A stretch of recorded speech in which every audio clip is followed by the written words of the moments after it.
Welcome to our 17th anniversary service of the Norway Lutheran Historical Association. The building behind me was built actually 18 years ago. We're dedicated. 17 years, 17th anniversary program, yeah. So it was dedicated in 1999, so it was 18 years ago. This fall. Thank you for coming. We have a good crowd. And as you probably know, at 1 or 3 o'clock, we're going to gather out on the west side of the building here to have a group picture. And it is possible that we'll get an additional influx of people just for the picture. So we hope it works out. I'm nervous. Yeah. Shall we start by singing, standing and singing? Stand if you can. Sing the Norwegian national anthem, and we're going to do it a cappella.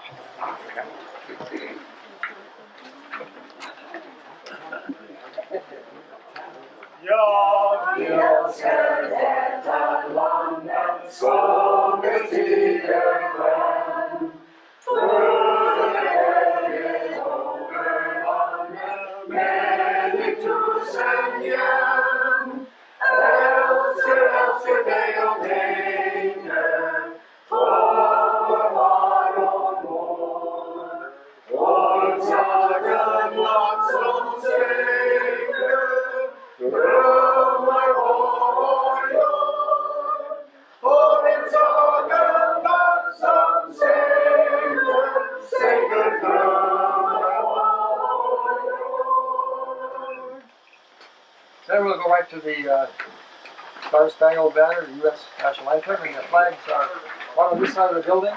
You probably can't see them from here, but they are there.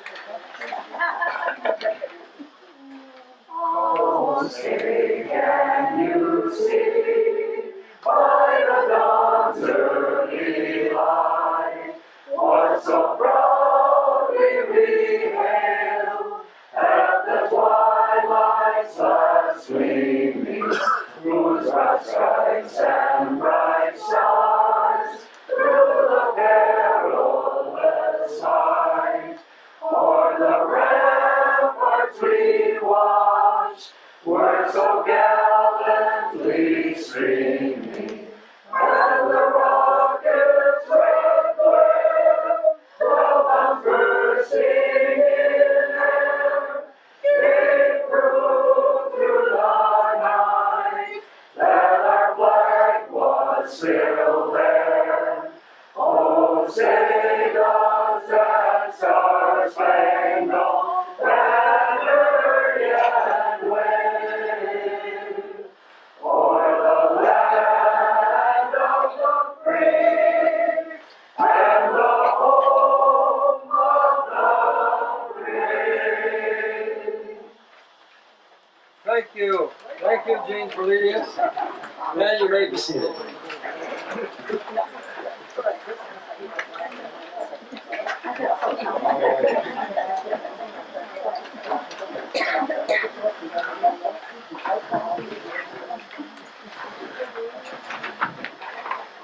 I imagine you all know that in January of this year we lost our visionary and our inspiration for all this work at the Norway Lutheran Historical Association.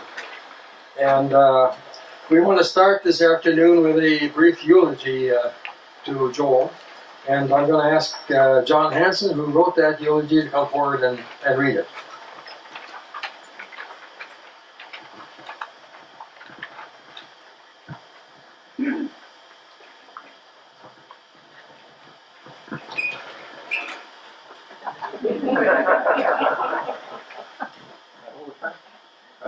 Yeah, if you don't mind in the first one. For those of you, we're good? For those of you who think history is stuffy and dusty, you should know something. We, the members of the Norway Lake Lutheran Historical Association, are on a quest. We are determined to find out more about the immigrants to the Norway Lake community and to tell people about it. The man who, more than any other, set us upon this quest was Joel News.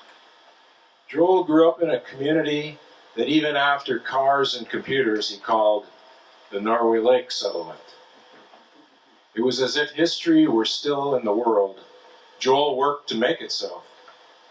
Or more accurately, to make it clear that history is in the world. As a young man, he followed his father's footsteps and became a Lutheran minister. Then he followed those footsteps backwards all the way to Norway, from which his father had emigrated long before. Joel served as pastor there. He served in this country too. In addition, Joel spoke and translated Norwegian and was himself a repository of some of the history of the Norway Lake community. Things like accent, stories, a sense of humor. Joel sought to celebrate pioneer heritage. To do so, he gathered and inspired people. Together, they formed this organization and rebuilt the log church that became the center of the Norwegian pioneer community way back in 1868. Joel wasn't satisfied with dusty history. He had open arms for descendants of Chief Little Crow, who joined us at an annual celebration, and for Mexican folklore dancers. Joel didn't forget that our ancestors were immigrants too. Joel could take on the demeanor of a 19th century Norwegian minister, stoic and imperious. He could also be surprisingly playful. He led the annual dance around the Christmas tree. Joel is gone, but he left the quest in our hands. May we pursue it with strength and grace. As Joel said at the dedication of the log church, courage and a will to work are an inheritance we have received from our ancestors. Thank you, Joel.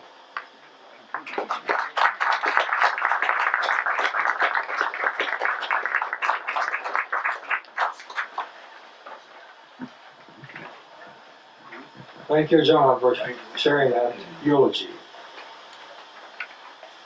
So our program this afternoon is to tell as best we can how this building behind me got to be built. Who were the people involved? What were the decisions that were made? How was the money raised for it? Where did they get the timber for it? And who put it together? So we have a program planned for you to hopefully explain all that. I want to start though by reading a piece that Joel News read to an annual meeting of the Norway Lake, First Lutheran of Norway Lake in 1996. I think it would have been in January. And this is probably one of the first times this idea ever came up. So let me go ahead and read it. The title is A Heritage Worth Preserving. The Norway Lake settlement has a history that is unique in many ways.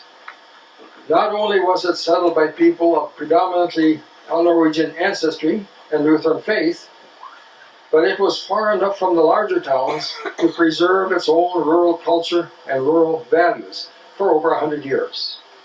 The Norway Lake community does not identify with Wilner, or Spicer, or New London, or Belgrade, or Bruton, or Sundberg, or Pennock. We certainly have many things in common with these centers of population, but we have our own identity and our own history and heritage. West Norway Lake, and West Lake, and South Lake Johanna, and Munson Lake, and East Norway Lake, and First Lutheran congregations are from the same family and share a common heritage, religiously, culturally, and socially. We have our own houses of worship now, but we were all in one house at the beginning. A 30 by 26 foot log house of worship located on Section 3 of Arctander Township. At this location, a few burial sites still remain, and a memorial plaque marks the place of the first church and graveyard. First church and graveyard in the Norway Lake community. The site is owned and cared for by a number of these churches. I believe we have a heritage that we need to celebrate, preserve, and pass on to the next generation. How can this be done? The proposal we would like you to consider, would be to construct a log church on the site of the original church, and in this building preserve items that reflect the religious, cultural, and rural values of the early settlers of the Norway Lake community. And to be a place where we could assemble, perhaps yearly, to celebrate our common heritage as was done in the not too distant past. To wait for another generation before this is done would be to lose many items of historic value and worth and value and meaning for future generations. Would such a project be worthwhile in your estimation? Do you feel that the owners of this property could be open to allowing such a building to be constructed there? The idea is not to ask for direct support from the budgets of these congregations for such a project, but to present the proposal to the church councils of the churches involved, and if they are agreeable to such a proposal, to form a committee of interested men and women from the Norway Lake community to explore the idea further and come up with a concrete proposal for discussion and implementation at a later date. So this is the speech that Joel read to at least one of the annual meetings in 1996. So at this point then we would like to pursue this program with a panel discussion. And we have with us 5 of our current board of directors. We're on the original board of directors, so they will be the panelists. And as moderator for this panel, we have our newest member of the board of directors, Lisa McBrien. So Lisa and the board members, would you please come forward?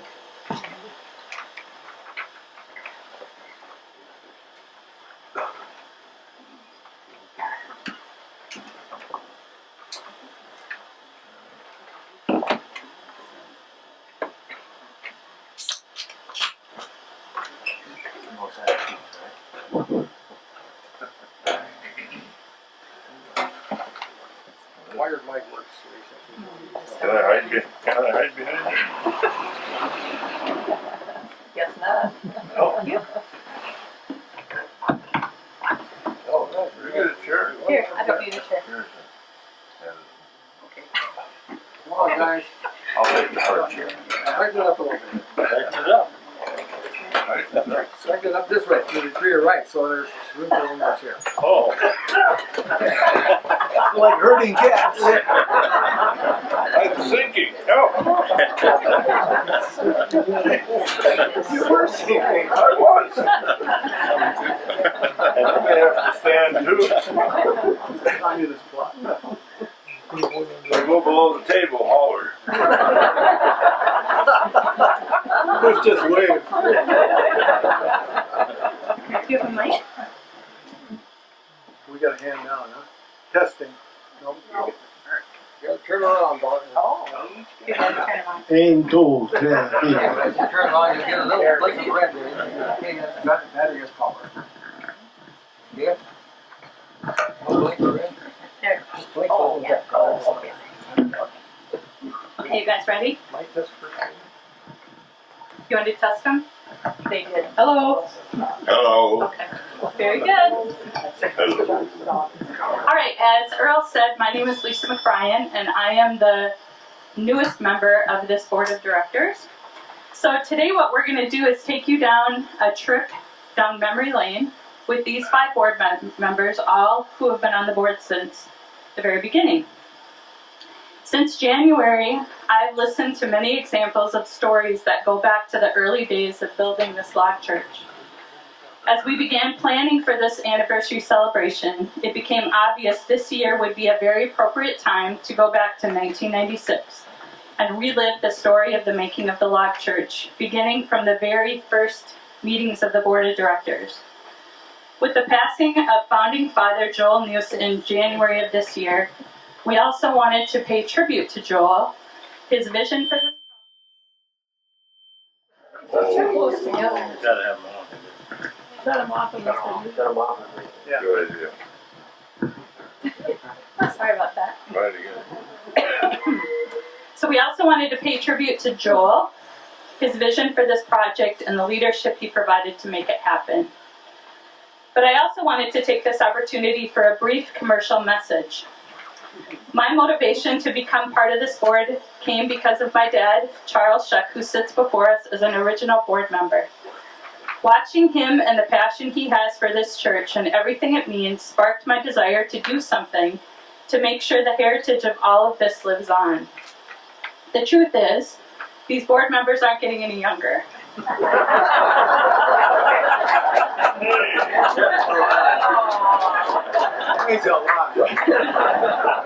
So if you have even a tiny interest in this association, I encourage you to consider joining me and becoming a part of the organization. Together we can ensure we are sitting here 20 years from now, celebrating yet another anniversary. Okay, so let's get started with our trip down memory lane. I'm going to let these guys introduce themselves and tell us a little bit about the role that they've played in the association. Good afternoon. I'm really pleased to see everyone here. I am Eloise Nelson, and I serve as treasurer of the organization, and I keep track of all of our donations and send out a thank you, and because we really do greatly appreciate it. And like Lisa said, I have been with this organization since the beginning. Thank you. And I'm Marlon Hingham, longtime secretary, not the first one, however. Replaced Orland Mankel, who passed away in, I even forget what year that was. It wasn't too, I think it was before the dedication here, and have been secretary since. I'm Ed Hughesby. I've served as building chair and vice president, and it's been a very gratifying experience as a whole for me. I'm Charles Shuck, and this has been a wonderful project for me because I'm interested in pioneer life and what pioneers had to go through, and I've been assistant to most of these guys. I haven't been a head man, but I tag along and try to help. And you're the lawnmower. Oh, I'm the lawnmower, I'm Bill Hatlison. I've been on the finance committee. I've been on the finance committee and also help out when I can. And Carolyn, my wife, and I have tried to at least interest our boys in staying with this, and with some success, I guess. But that is one of the biggest concerns of the future, is to keep and get younger people involved. Okay, so we're going to do a kind of a question and answer where I'm going to ask the question and these guys are going to answer it. But we want to keep it really informal, so if you guys have a question that comes up that you want the answer to as we go along, just feel free to raise your hand, okay? So the first question is, so Joel Muse was the visionary of the building of this log church. Where did that idea come from, and why was he so passionate about it? I can take a stab at that. One thing I happened to think of this morning that I hadn't thought of before really is that Joel was born in 1918, which was like 5 years after his dad became pastor at the First Lutheran in Munson Lake and South Lake Johanna. So I think Joel was well aware of the divisions in the community that had existed for many years over the problems between some of the churches. And I think one of his goals really was to try and find a project that would bring people together so we could see that we were all more alike than we were different. I think that was part of it. But to go back, before the piece that Earl read about the 96 annual meeting. In 1987, First Lutheran congregation wanted a history rewritten because we were going to celebrate the 100th anniversary of the old brick church. And all of us volunteered. Joel volunteered, and he, of course, became the chairman. But Orland Mankel, who's deceased, volunteered. Eloise volunteered. I volunteered. Joyce Roop, who's sitting back there, was on there for a time, and whatnot. And we spent 5 years rewriting the history of that church. We spent 5 years together, meeting at least monthly, wouldn't you say? And produced the blue book that you're all familiar with, and that's no longer in print now. And then at that point, which we were happy with and we enjoyed it, the church inherited some land on Lake Andrew. And I remember Joel getting up at a meeting in 1995, at the congregational meeting, annual meeting, and he had a proposal that the church keep one of those lots on Lake Andrew and build a replica of a log church. And I thought, Joel, you're crazy. But by 1996, a year later, he changed one thing about it, and I'm going to let Ed tell more about that. Yeah, I think Joel was probably the first person with the idea, but Marvin Hauge also played a role here. He was always concerned about this cemetery area up here. In fact, in 1975, he was responsible for getting a small plot of land set aside and a marker built on that small plot of land. And that marker was built with the help of John Hauge, sitting right over here. All I did was mix mud. But he's vain enough to put his initials in there. Yeah, right. Please, ignorance. No, I was going to make sure people found out about those initials. Yeah. So I think the two got together and they thought, yeah, it's a super idea to do this, and let's do it at the original location. And I think that was the right thing to do. So talk about Joel's passion of building projects, too. You guys talked about that a lot and his experience with that. I don't think Joel was a person who wanted to sit around very much. I think he had something going in his mind all the time. He was writing, he was translating, and I think this idea really intrigued him. And I think he needed to have something to do, and he wanted to do something that was worthwhile, and this fit the bill for him. Okay, so 20 years ago, the invitation went out for people to become involved in building of this log church, and you guys all told Joel you were interested in that. So why was that? What sparked your interest, and why do you continue to be involved 20 years later? I could share a couple of thoughts here. What interested me in becoming involved was that I had previously served on the committee that wrote the church history book, Sharing the Faith, Keeping the Faith, that Marlon had referenced to earlier.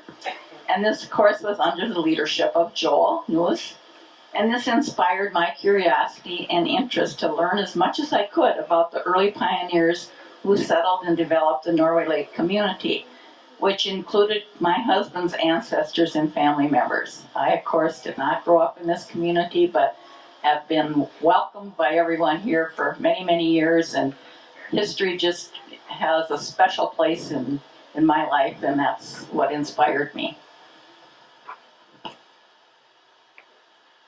I can add a little bit. I think there's something to that picture, Steve. This is what we have to put up. Yeah, I can't even see it down there. Sorry. I think anybody who works on church history is going to get interested in local history, because you read, all of a sudden you're going through those minutes and you read that your great-grandfather was secretary of the congregation for X number of years, and that he wrote them in Norwegian, and that later his daughter transcribed them into English because the church finally switched over from Norwegian to English. It kind of brings it right home to you, and it's hard to not find out more about it. So that's all I was going to say. Hey Phil, it's your turn. Joel asked Carolyn and myself if we'd be interested in being a part of this log church committee, because the place we live on is the location where they took the logs from the original log church, and at the time it was a parsonage. And a few years ago, when we were working trying to shore up our barn, we looked up and you could see there are still some of the old logs that are still in the barn used to hold up the floor and as the stringers around the outside. So they still do exist, some of them. We haven't heard from all of you. Dad? Well, Joel intrigued me because of just his personality and how he could go about things. So smooth. He just knew how to handle everything. Working up funds. I know I think he had gone for big businessmen and banks. He wasn't afraid to approach anybody. And the first time I met Joel, my girls and I were doing the lawn mowing at the Rick Church, and they came up, walking up, and they were so pleasant. Irene and Joel were so nice, and they just wanted to know about things, and from then on, we kind of connected. Do you have any more you want to say? Okay. So as we were putting this program together, there's a couple of fun facts that we talked about. One is that the very first meeting of the board of directors happened on the fourth Tuesday of the month, and that is still the same time that we meet every month, and it's never changed in the 20 years the board's been meeting. One of the things that was really important for Joel was that the meetings begin with devotion and prayer and end with the Lord's Prayer, and we still end with the Lord's Prayer to this day. And we went back and counted the number of meetings that these board members have attended. So just counting just the monthly board meeting, not counting special project meetings or program and planning, it's approximately 187 meetings. So that's quite a commitment from these guys, which I thought was kind of cool. Okay, so And you know what? We still meet and get along. yes, that is true. So none of you had built a log church before, obviously. So talk about the early conversations that happened about how to get started. Well, we're Norwegian. We knew we needed help. And so we were looking for somebody with experience in building old style log buildings. And one meeting we came to it, and Joel had invited a man by the name of Robbie Willis to be there. And Robbie was a builder of modern log homes. And Joel was saying that he really thought that we should go with this builder and build a modern type of building, and that he was partial to that idea. And the other side of the issue said, well, there are quite a few log buildings around the state, maybe even log churches throughout the state.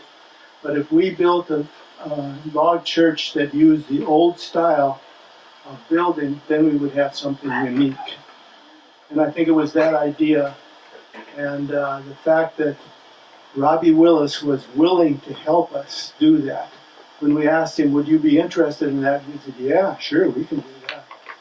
And we found out later that he had gone and talked to his father about this to see if it was a good idea, and his father just thought it was a tremendous idea, and and the two of them kind of connected over that.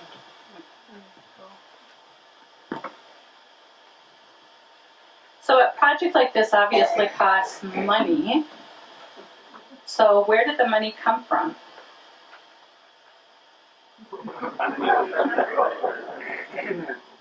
Well, I keep record, so I know where it comes from. But looking back towards the early contributions, the names included many of Joel's family members and personal acquaintances. In December of 1996, the treasurer's report indicated a balance of $2,485 in the treasury. In November of 1997, a letter was mailed to individuals listed on the Norway Lake Parish's congregation's membership roll. The letter stated a goal of $20,000 for the purpose of constructing the log church replica. Log donations of $100 and homestead donations of $250 were suggested. The response was very positive.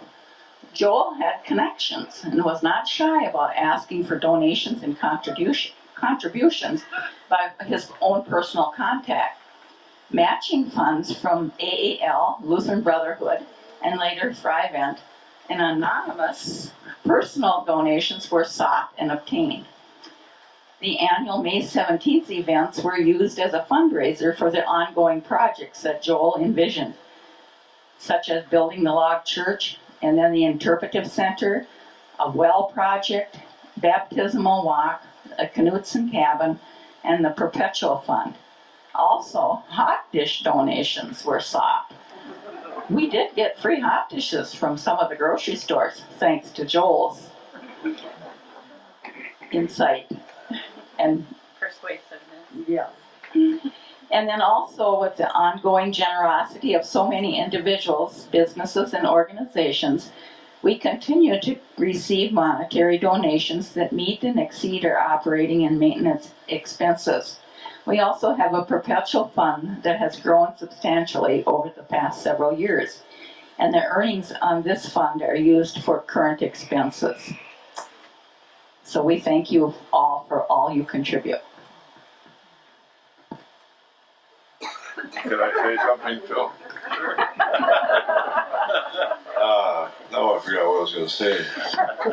Oh, I was just going to mention that many of you probably have been in the past donors, and there were we had these categories that we got rid of a few years ago, but the log donor, the homestead donor, and the major donor, and those people are all on plaques around here that Ed took care of getting done and what's not. And the other thing I wanted to say is that you'd be amazed at the connections this community has outside of Minnesota on the West Coast, and our mailing list is 200, close to 300 names now, I think, Jeff, wherever he is.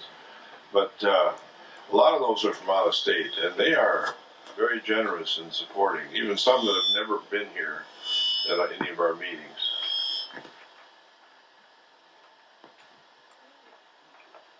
Okay, so very early on, the decision was made to incorporate the organization. So why was that so important to you guys and to Joel?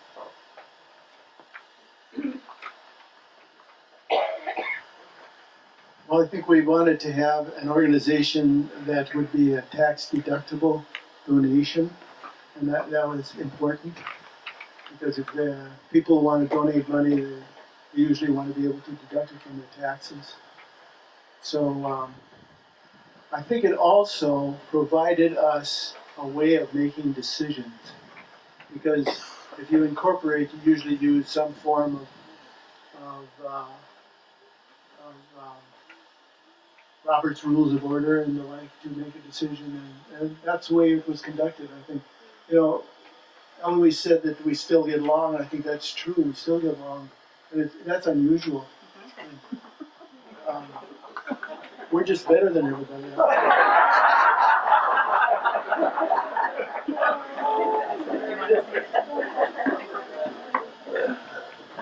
It's also a way to perpetuate the organization. if you have one individual that's in charge of everything, when that individual passes away, then the organization is basically dead. With a corporation, it goes on regardless of what happens to us. And then it also limits liability, legal liability too, which we definitely have an exposure here every time we have a meeting, because the grounds aren't always perfectly, and our crowd is an older crowd generally, and but yet so far we haven't had any problems that way. So that's it. So at recent board meetings, there have been stories shared about some of the more controversial decisions or topics that have come up through the years. So can you guys talk about that? One thing that I remember, us non-Norwegians convinced the other members of the organization to delete the word Norwegian from the name of the organization so as not to discourage or discriminate against us who are not Norwegian. Like, who would that be?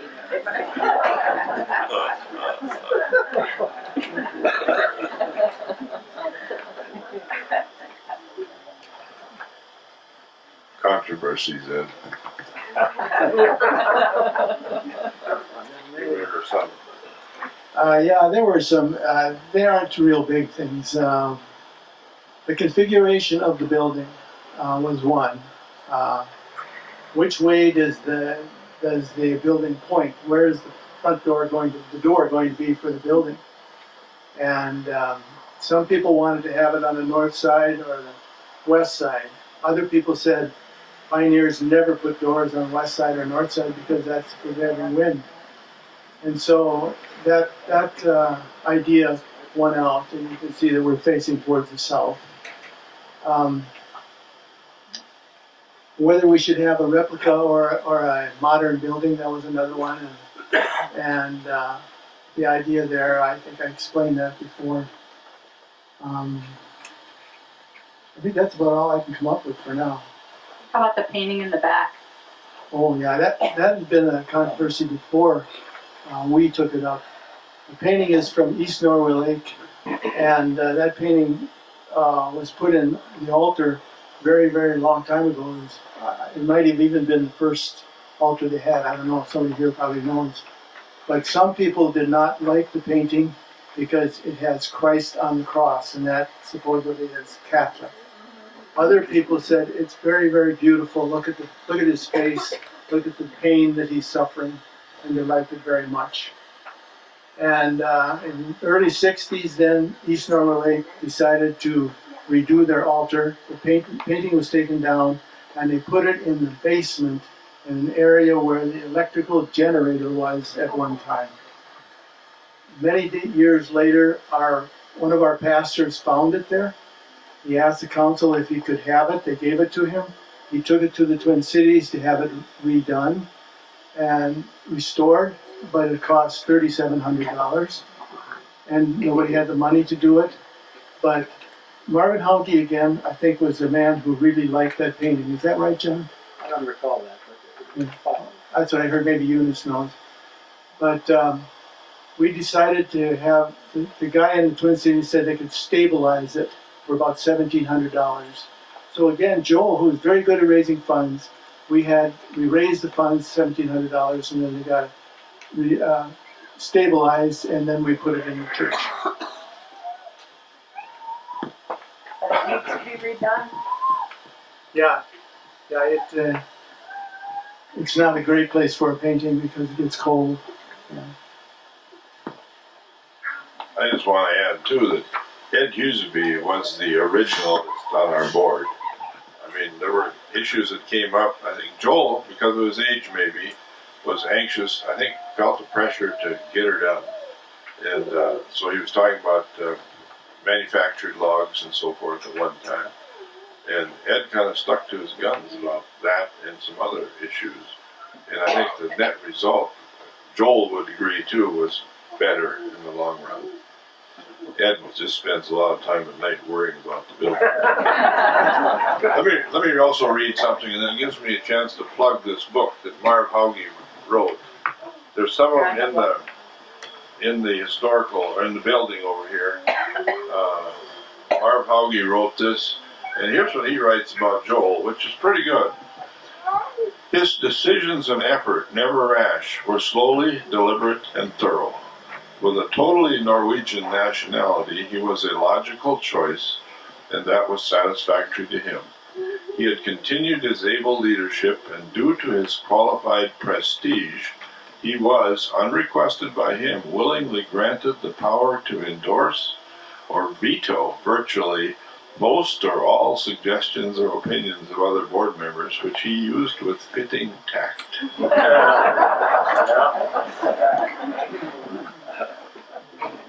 Books are only $1 in there, so. Anybody else? So this isn't a controversial story, but we've talked many times about the story of Russell Handy losing his glasses. So I think you should tell that story.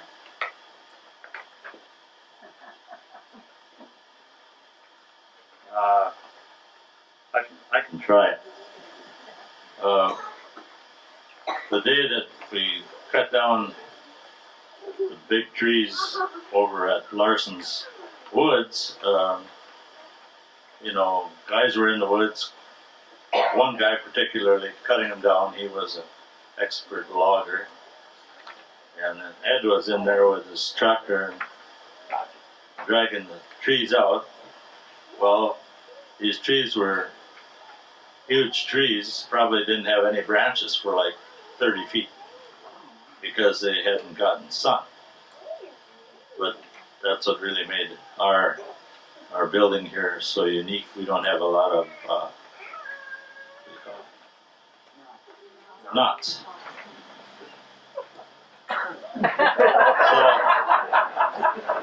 But we were dragging. They were dragging. Ed was dragging the trees out, and a bunch of us were branching off and we had a fire going.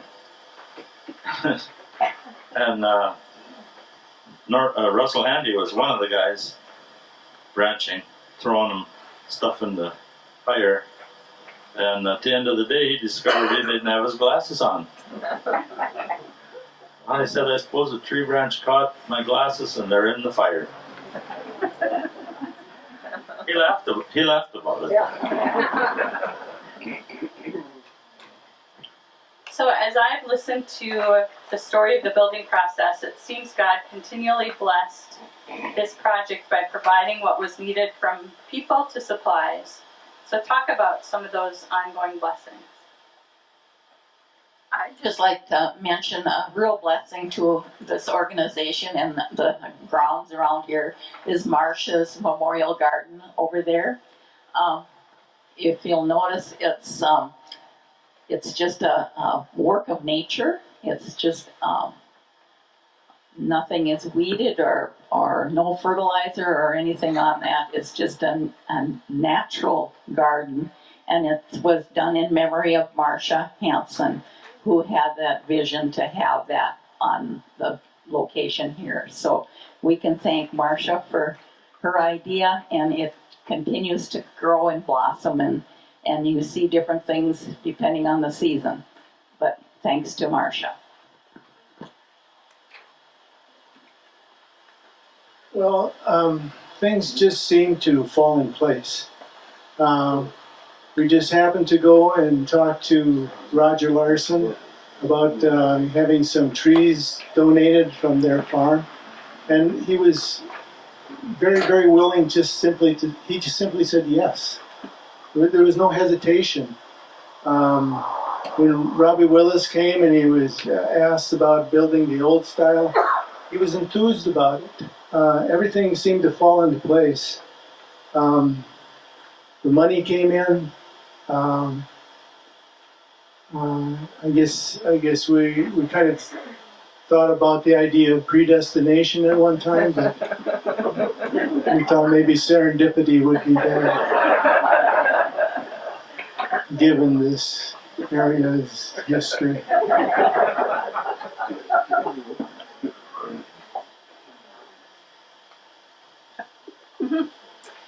I would like to say that Joel and Irene's daughter Marlene took it upon herself to do the altar cloth and, hardanger embroidery.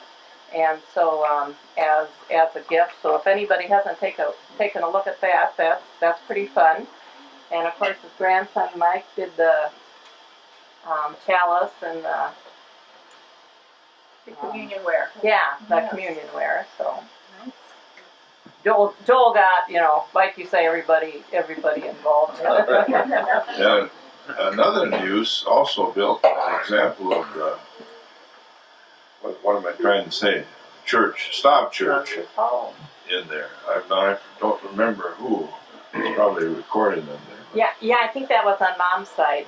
Okay. Anyway, Okay. but But it's hard to start to mention all the things that have kind of turned right for this organization, I think. I think we have one of the best boards I've ever worked with over the years. I mean, it's something that's interesting and everybody stays interested.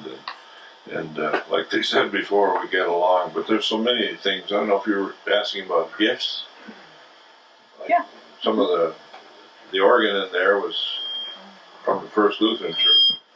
And it was purchased by Raynald Nelson after the new organ was bought at the church.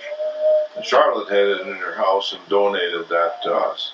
Without that, we wouldn't really have it's an actual church organ as well. So that's been it. And there's so many things it's hard to know. The trees that Ed mentioned, Willard Rixted donated the Westlake altar and railing that's up there.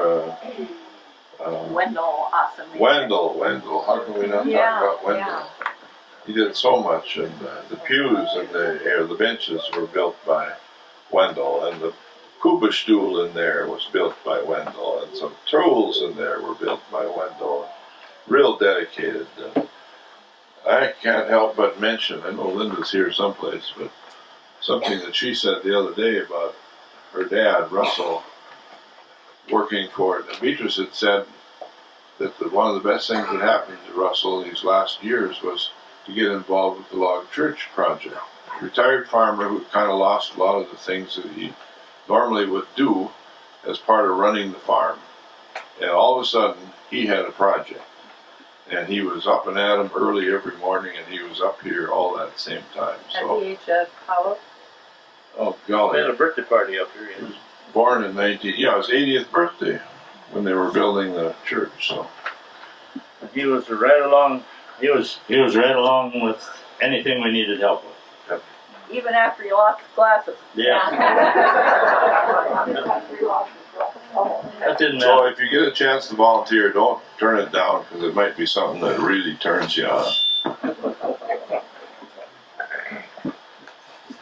So the last question, or the last thing for you guys to talk about is, the site of this log church has become a regular stop, not only for local people, but for people from all over the world, actually. So can you share some examples of the way that this has been used by, or viewed by other people?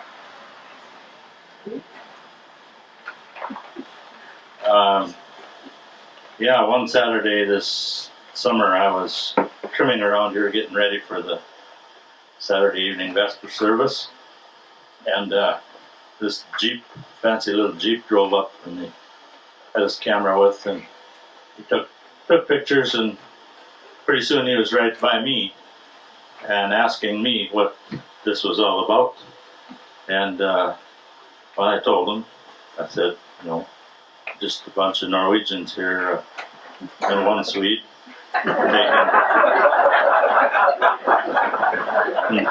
One speed. And taking in a Vesper service at 7:15 on Saturday evening would be nice if you would come. And and I said, well, we have a Games Lake service with our First Lutheran Church at 10:30 on Sunday mornings. Care to do that? Oh, okay. Sounds good. And then all of a sudden he was bigger than I, and he was looking down at me and he says, I need church. And he was serious. I need church. And he came. 7:15 that night, he was here, him and his girlfriend. And he attended the park service too on Sunday. Maybe that done some good. So we're just not about only pioneer. We can turn somebody to God. That's wonderful. So how about the other groups that come? Somebody. The groups that come from Norway. Oh yeah, there's a tour guide in Norway that brings farmers over here, and he always stops at the Jerry Farm over Carol are sitting back there, and one of the tour stops is here at this place, and the log cabin, and they really enjoy it. You can see it in their eyes when they get in this building. They're enthused to hear some good Norwegian from Eddie Huseby. and Earl Knudsen. And yeah, it enlightens a lot of people. And also, I think that if you are familiar with the New London Antique Car Run, I think members of that are people that participate in that have also been here and viewed our facilities here, along with many other groups. Does anybody have any questions? Yep. I'd like a mic, please.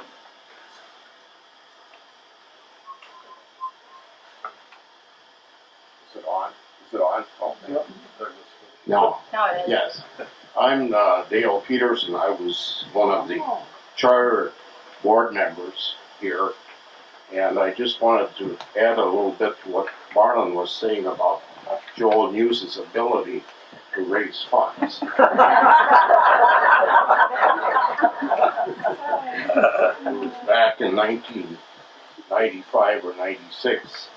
I lived on the Peterson homestead on Norway, and Joel came by one morning, and he began to tell us about his plan or his thoughts for building this church. And he said, we're going to need funds before we can begin. And I said, well, yes, that's understandable, Joel. What did you have in mind? And he said, well, today, if you could write me a check for $500, I would, really appreciate it.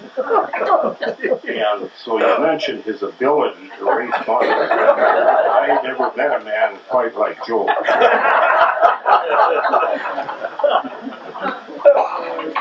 It was an interesting project, to say the least.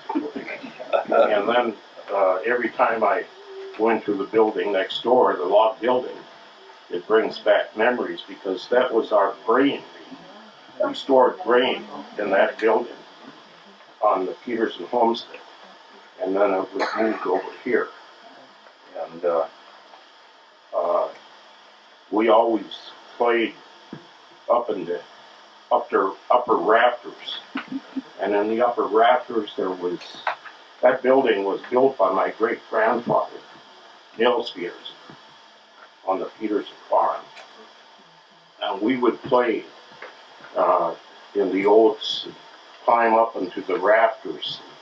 Up there was an old oxen yoke, an old scythe, and I'm not sure where that is at this point, but it brings back memories, of course, to me every time I go in the building.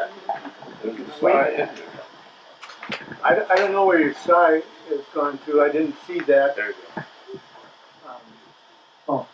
I didn't see the side, but we certainly saw the yoke, and we told your family about that, Yeah. and one of your members took it. I don't remember. Yeah, who. yeah, we still have it in the family. Yeah, good, good. Yeah. Yeah.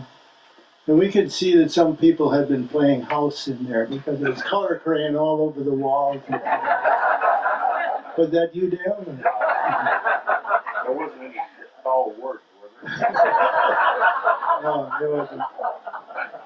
I have a question for you, Dale. How did your mother feel about this? Was she nervous when you played there? Well, I'm not sure. She was nervous about us many times. My twin brother Dylan, donated the building. We always seemed to get in trouble. So yes. And I must say, my dad, of course, he was like E.F. Hutton. When he spoke, we listened. But he never, I don't recall him ever having any discipline for us. It was always my mother. Yeah.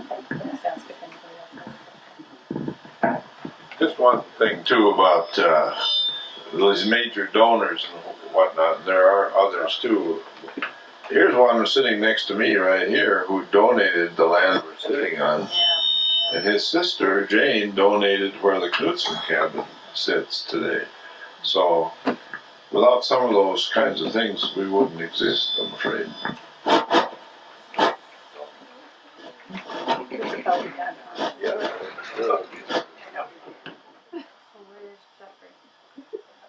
We're ready for the slideshow. Nice job.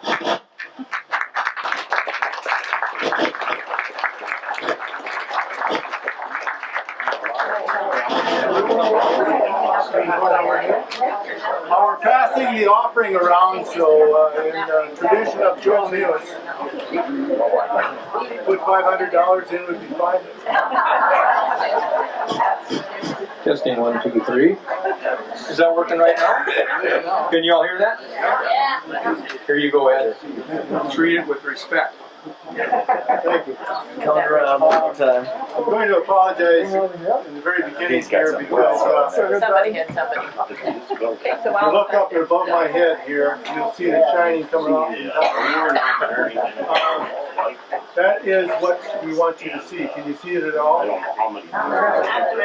Well, we're going to try. We're going to try. This is a pencil drawing of the original log church at Knudsen Grove. If you look really close, you can see the outline of the church, and behind it there's a line of trees, and then behind that is another line. It's probably the hills up to the north. So this is the area that the original log church was built on, and we used it as a model for this building.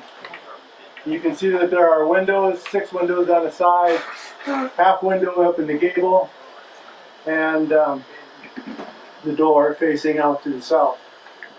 It's interesting that in this building there were 490 baptisms, 142 confirmations, 77 burials, 72 weddings, and 125 church services. They were busy people. And that was from 1868 to 1875.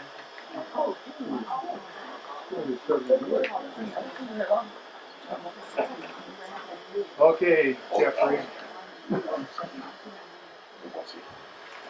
Which one do I punch? Which one do I punch, Jeff?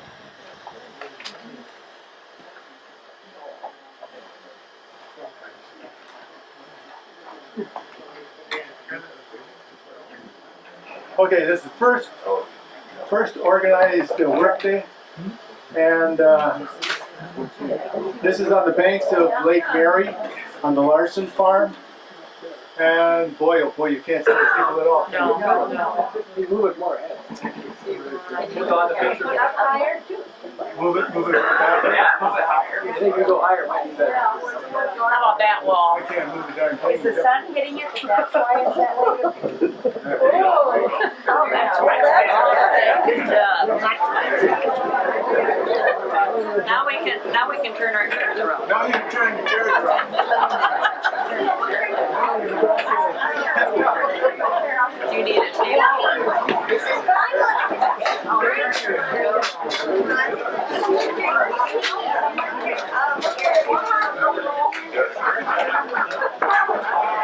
Do you need a panel or a box?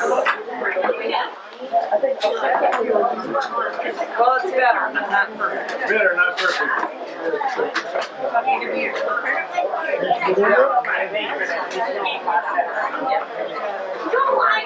Want the whole thing on a box?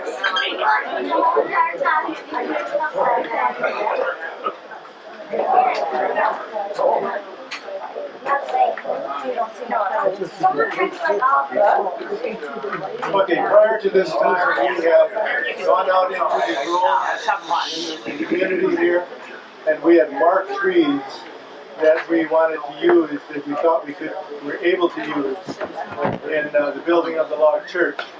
And this is on the Larson farm, and you can see I'm the first person, then it's Russell Handy with his glasses on. And then it's Roger Larson and Phil Matliston and Wendell Lawson and Joel News.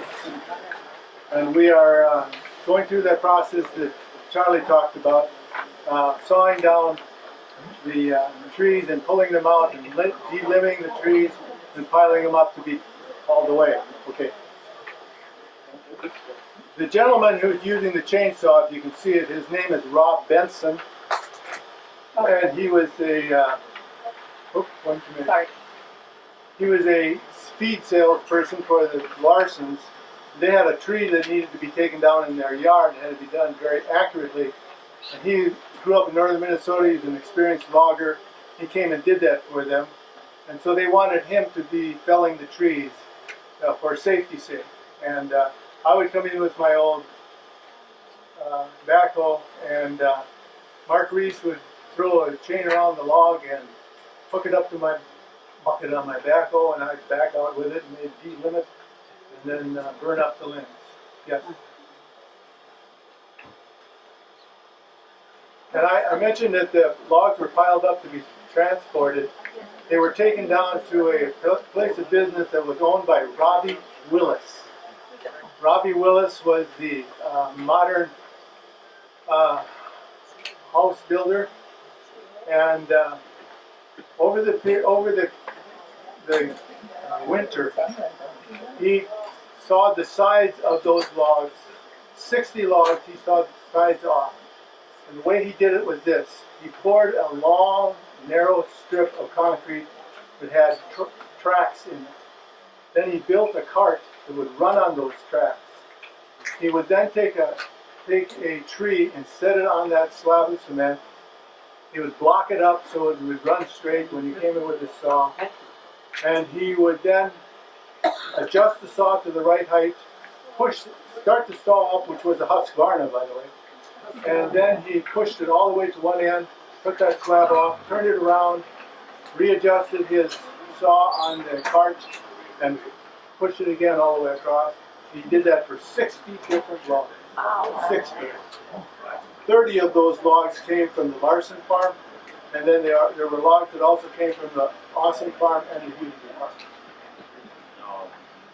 There the logs are. They have.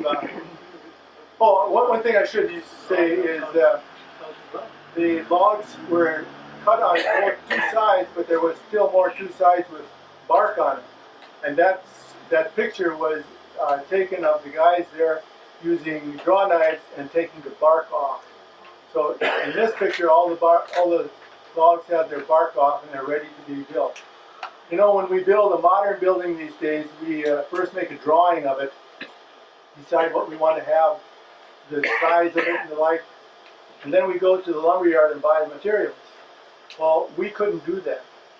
We could only go out into our groves and find as good logs as we could possibly find, and those logs determined how large our building was and how high it was going to be. Okay? We knew it had to have a good foundation. We hired a local contractor, came in and dug the trenches, and then we poured our footings, and after that we built up the foundation to be high enough with block. This is me mixing mud, okay? And this is Russell Handy tending for this gentleman right here. Next happens to be Curtis Johnson, who is laying the block, okay? Okay, here we've made some progress. You can see if you look closely that we've gotten up about the height of the bottom of these windows. At this point in time, Rob Willis needs to go out and make some money. We've paid him some money, but not nearly as much as he could make another project. So he said, this is how you do it, and now it's up to you guys. And next slide. Yeah, boy, this is really hard to see. It's the word spreads. This idea was so unique. When people heard about it, they told others. And also, we were blessed to have Carolyn Lang write several articles for us, and that helped us immensely. In this picture, there's a lady visiting, and her name is Colleen Cameron, and she was a sister to Earl Knudsen. And Colleen, at that point in time lived in Texas, and Earl lived in New Jersey. So the word spreads far more. Next.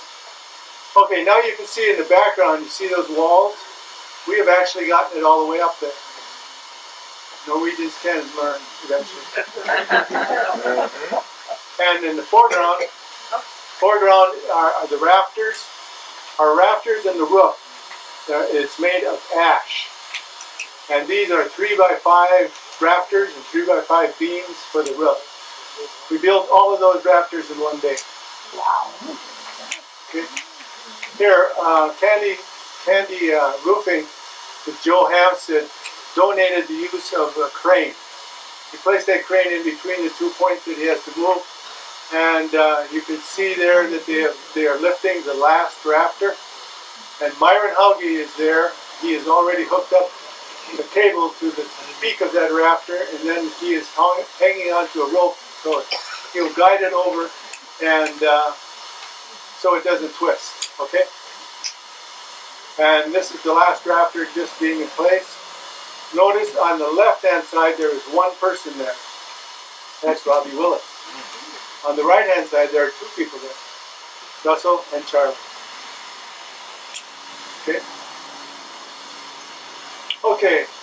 This is showing how we secured the logs together. I'll give you a brief explanation of that. Traditionally, if you look over there, you can see the logs are pinned together with wooden pegs. We didn't use wooden pegs on ours. We used lag bolts that are 1 foot long and 1/2 inch in diameter.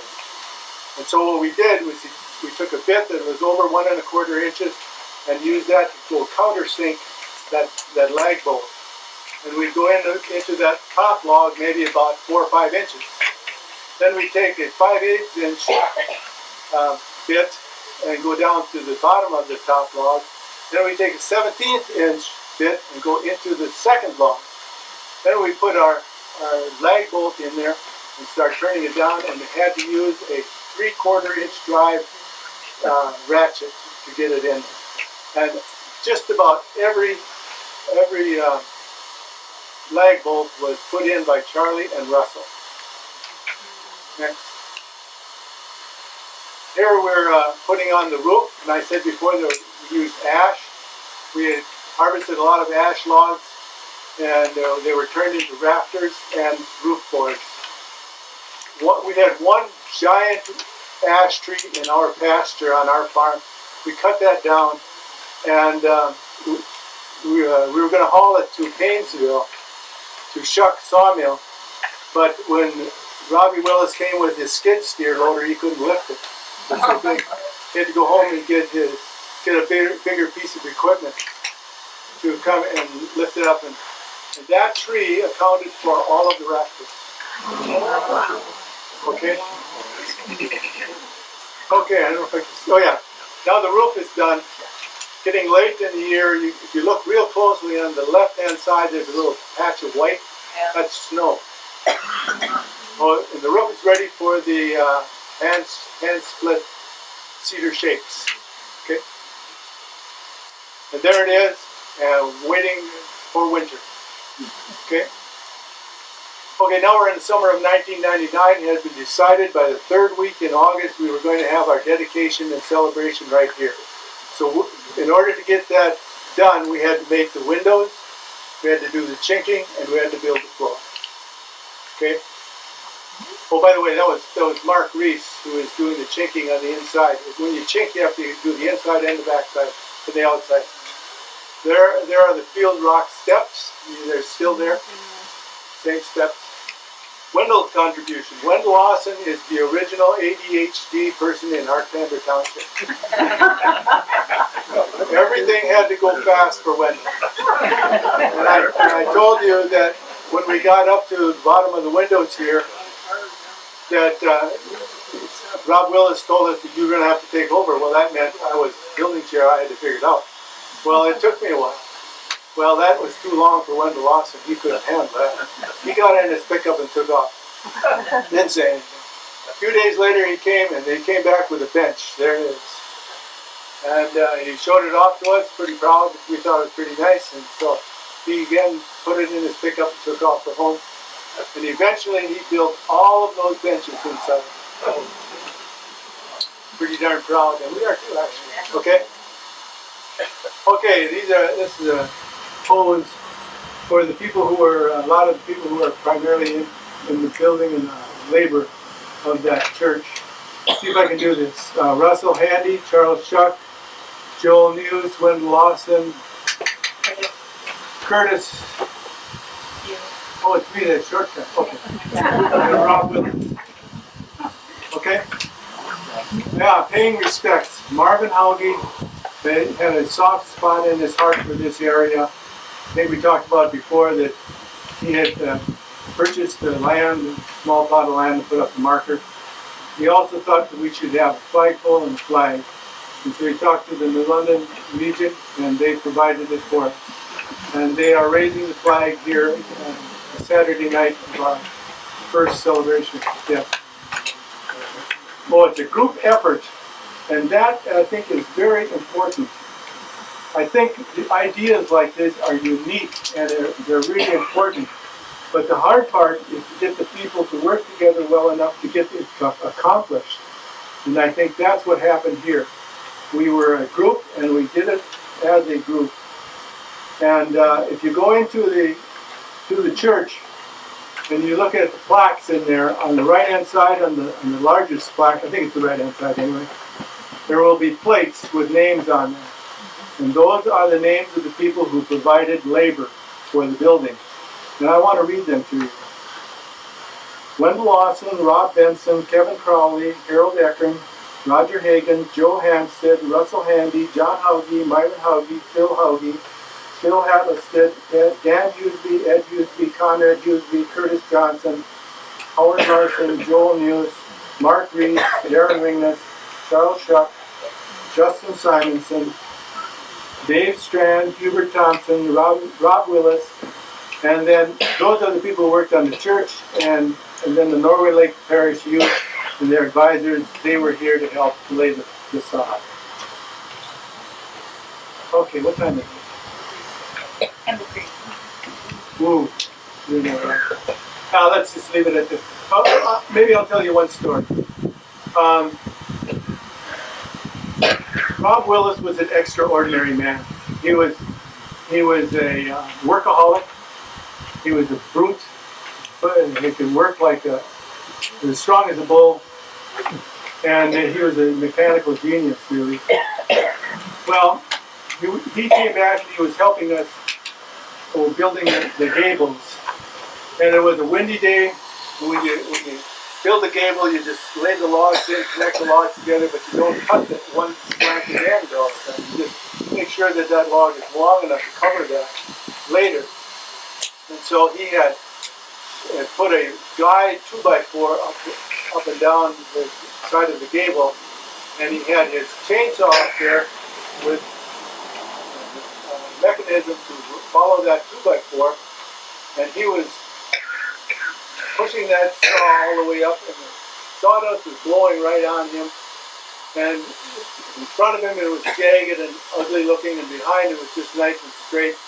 And so Russell and I were standing there looking at that, and Russell turned to me and he said, in a voice just a little bit louder than a whisper, he said, "That Willis, he is a wonderful man." It was a labor of love. Thank you very much.